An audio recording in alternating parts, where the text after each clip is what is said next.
చంద్రబాబు నాయుడు గారు అధికారంలోకి వచ్చిన దగ్గర నుంచి చూసుకున్నట్టయితే ప్రతి పనిని కూడా చకచకా సద్దుమరుస్తున్నారు. అయితే అన్ని ముందే ఇలా సద్దుమర్చడానికి గల కారణాలు ఏంటి? అంటే ప్రజల దృష్టి మార్చడానికి. ప్రజల దృష్టి మార్చడానికి కాదు మేడం. ఫస్ట్ అతని కాన్సెప్ట్ ఏంది, ఆంధ్రప్రదేశ్ మనం స్టేట్స్ విడిపోయాయి, మనకి అభివృద్ధి ఇంపార్టెంట్. లాస్ట్ టైం ఇట్లా కక్షపూర్తిగా ఇట్లా చేసుకునేసి, సో అది కాదు మనకి ఇంపార్టెంట్. ఫస్ట్ మనం అభివృద్ధి. సో అందరికీ మినిస్టర్స్కి అందరికీ ఏం చెప్తున్నాడు, ముందు మీరు ఇవన్నీ పక్కన పెట్టేసి అభివృద్ధి అనేది ఫస్ట్ ఫోకస్ చేయండి అని చెప్తున్నాడు. సో అందువల్ల ఏంటంటే చంద్రబాబు నాయుడు సార్ ఏం చేస్తున్నాడు, మనకి కక్షలు అవి ఇంపార్టెంట్ కాదు. ఫస్ట్ ఏంటంటే ప్రతి ఒక్కరికి అసలు పాస్ట్ లో ఏం జరిగింది, ఎట్లా నష్టపోయాము, ఇప్పుడు ఏంది అని చెప్పి ప్రతి ఒక్కటి శ్వేతపత్రం రిలీజ్ చేస్తున్నాడు.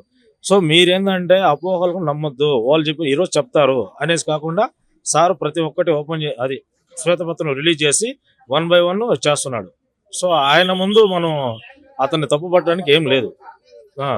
అంటే ఇప్పుడు వైసీపీ నేతల పైన మన జనసేన ఇంకా టీడీపీ నేతలు ఇద్దరు కూడా దాడులు చేస్తున్నారు కదా, ఇలా దాడులు చేసే వారికి వీరికి తేడా ఏముంది?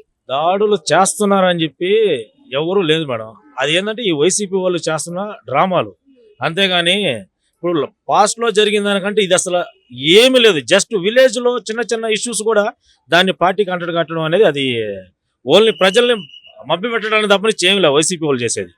పక్క నా పేరు ప్రసాద్ రెడ్డి, మాది నెల్లూరు. ఓకే, నేను రెడ్డి నేనా, కానీ ఎందుకు మాకు ఏంటంటే స్టేట్ విడిపోయింది, క్యాస్ట్ ఫీలింగ్ కాదు. ఫస్ట్ మా స్టేట్ బాగుండేది ముఖ్యం. ఇప్పుడు మేము ఎందుకు ఇక్కడ బతుకు తిరిగి ఎందుకు రావాలి, మా స్టేట్ లో ఉంటే మేము చేసుకుంటాం కదా.